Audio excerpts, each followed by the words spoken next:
Muhammad bin Nabiin. Ya Allah, ya Tuhan kami, pada hari ini, di pagi hari yang cerah ini, tiada kata sahabat jurusan keperawatan Kemenkes Medan ini dalam rangka evaluasi kurikulum demi kemajuan mahasiswa kami di masa yang akan datang. Ya Allah, ya Rahman. Dari yang mewakili dari asosiasi yaitu FIGI, Bu Heni, terima kasih atas waktunya. Di sela-sela akan mempersiapkan akreditasi 2 hari lagi ya, 3 hari lagi. Terima kasih ini ya, karena kita memang di Poltekkes ya, tapi jurusan keperawatan ya. Terima kasih yang mewakili dari Rumah Sakit Haji Adam Malik, kemudian dari lahan praktek, alhamdulillah sudah hadir. Kemudian yang sama-sama kita hormati Bapak Sekjur, Ibu Kaprodi Sarjana Terapan dan Prodi D3, yang saya banggakan seluruh dosen jurusan keperawatan Poltekkes Kemenkes. Atas berkat dan rahmatnya, hari ini kita bisa melaksanakan pertemuan dalam persiapan pengembangan kurikulum untuk Prodi D3 jurusan keperawatan dan sarjana. Mudah-mudahan dari pertemuan ini yang memang kita harapkan adanya masukan-masukan dari OP, dari asosiasi, dari pihak lahan, alumni, stakeholder dan lain sebagainya agar adop ke kurikulum IT yang 36 SKS. Baik, kita mulai. Kurikulum Pendidikan Sarjana Terapan Keperawatan Nurse tahun 2022. Untuk dasar hukumnya mungkin kita nggak usah dibahas lagi. Ini paling sudah namanya sudah didiskusikan oleh asosiasi FIGI. Nah, mungkin yang profil lulusan. Nah, ini profil lulusan yang update kemarin 2022. Yang pertama itu profilnya mengenai pemberi asuhan. Untuk yang provider yang nomor 1 itu terkait CPL 1, 2, 3, 5 dan seterusnya. Kemudian sebagai edukator juga ada keterkaitan dengan capaian pembelajaran 01, 04, 08. Ibu sudah mempertanyakan ke kami tentang keluhannya. Memang ini yang paling banyak keluhan dari pengguna pelayanan keperawatan dalam hal ini di fasilitas pelayanan kesehatan masyarakat. Kemudian juga tentang pembelajaran dan pengalaman berharga kepada kita bersama di tengah-tengah pandemi yang tiba-tiba hadir di seluruh dunia. Kita harus siap apa yang harus kita lakukan dalam pembelajaran.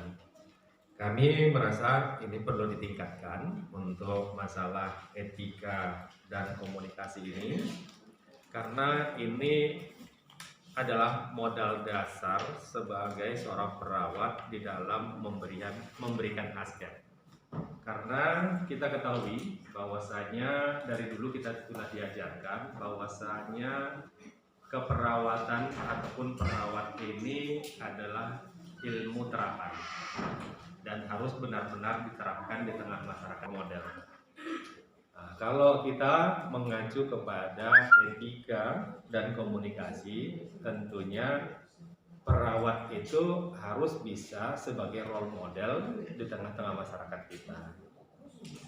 Kemudian untuk sistem kurikulumnya tadi, bagaimana untuk menyusun apabila nanti ada pandemi jilid 2 ya Bu. Anda tahu ada pandemi jilid 2, kita nggak tahu, atau mungkin dalam kondisi bencana yang lain gitu ya. Kita tidak tahu dan kita tidak mendoakan agar terjadi, tapi bisa saja terjadi. Tiba-tiba kampusnya ambruk ya gitu ya. Nah, bisa saja kan. Nah, sehingga tidak bisa dibangun gitu ya dalam waktu cepat. Itu bisa saja terjadi karena alam ini sekarang bukan makin bersahabat, ya makin melawan dengan kondisi yang sekarang ini. Jadi kalau kami memang banyak masukan yang bisa kami sampaikan. Masukan ini bukan bersifat pribadi, tetapi berdasarkan pengalaman kami di lapangan, baik pengalaman berorganisasi untuk turun ke 33 kabupaten. Institusi ini terhadap pembimbing klinik, sehingga pada akhirnya itu profesionalitas itu bisa tercapai, Pak. Supaya ke depan hubungan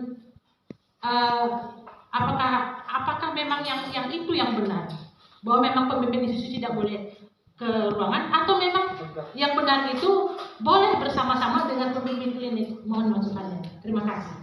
Akan kita gunakan nanti di September 2022 ya, untuk di acara baru. Baiklah, yang pertama itu tadi berkenaan dengan visi misi dari D3 keperawatan itu tentang gawat darurat ya. Saya kalau boleh dibuat atau ditambahkan SKS untuk keperawatan gawat daruratnya ya, karena di sini kuliah bencana ya, mata kuliah bencana di sini ada 2 SKS ya.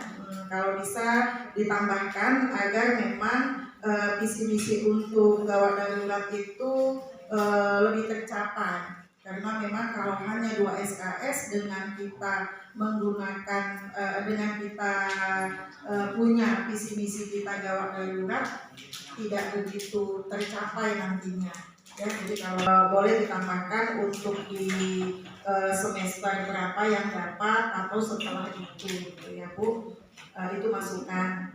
Dan juga untuk tadi berkaitan dengan etika yang disampaikan oleh Ibu ya, berkenaan dengan etika yang kurang untuk mahasiswa juga kalau boleh untuk SKS-nya ditambahkan, karena etika setahu saya itu ada di semester 2 dalam hal pemberian terapi oral. Nah, jadi mengingat semua perawat membayar iuran setiap tahun, salah satunya kalau tidak dibayar iuran tidak keluar SPR.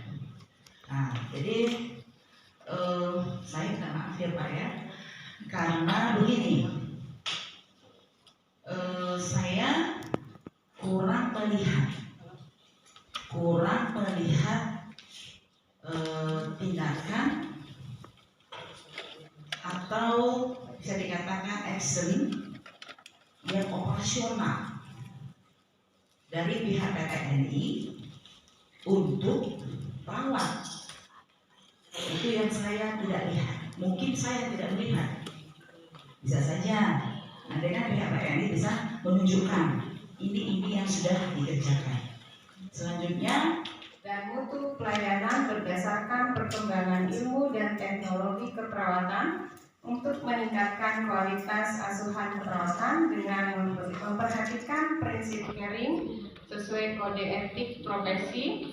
CPL nomor 6 mampu berperan aktif dalam manajemen keperawatan, bertanggung jawab atas pekerjaannya dalam pelayanan kesehatan dengan menggunakan prinsip-prinsip kepemimpinan dan manajemen keperawatan. CPL nomor 7 mampu menghasilkan karya ilmiah hasil dari dasar keperawatan berdasarkan evidence dan bukti ilmiah yang dapat digunakan untuk pengembangan kualitas pelayanan. Praktek belajar lapangan di institusi kami. Nah, itu terkait hal tersebut. Dan untuk kami sendiri di rumah sakit itu menerima mahasiswa sesuai dengan kompetensi yang dibutuhkan. Jadi kami melihat dari kompetensi apa yang diambil. Jika rumah sakit kami tidak memenuhi persyaratan ataupun tidak ada kompetensi yang Bapak Ibu perlukan, kami tidak akan terima. Jadi mungkin seperti tadi ada beberapa kurikulum yang memang ada di rumah sakit kita seperti gadar, medical bedah, maternity, terus keperawatan luka itu ada.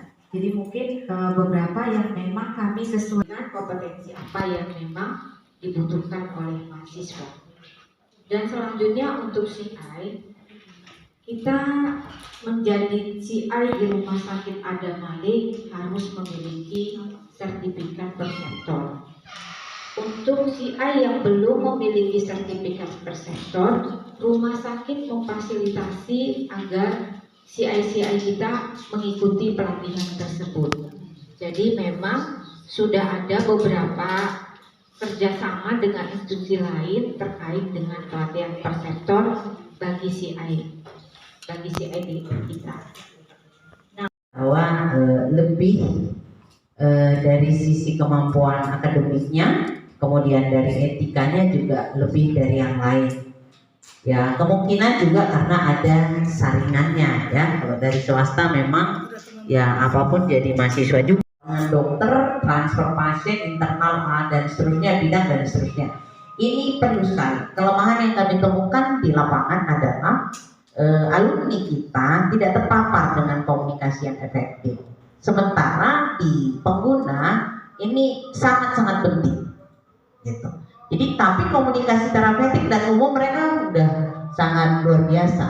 Jadi komunikasi efektif ini yang belum ya, dengan bagaimana misalnya harus turbakon, harus bar, gitu lah itu ya. Kemudian yang berikutnya terkait dengan patient safety. Saya juga melihat sekilas tentang pokok bahasan di patient safety. Di patient safety itu sebetulnya yang paling utama kita ada 2 garis besar yang harus ada di dalamnya, yaitu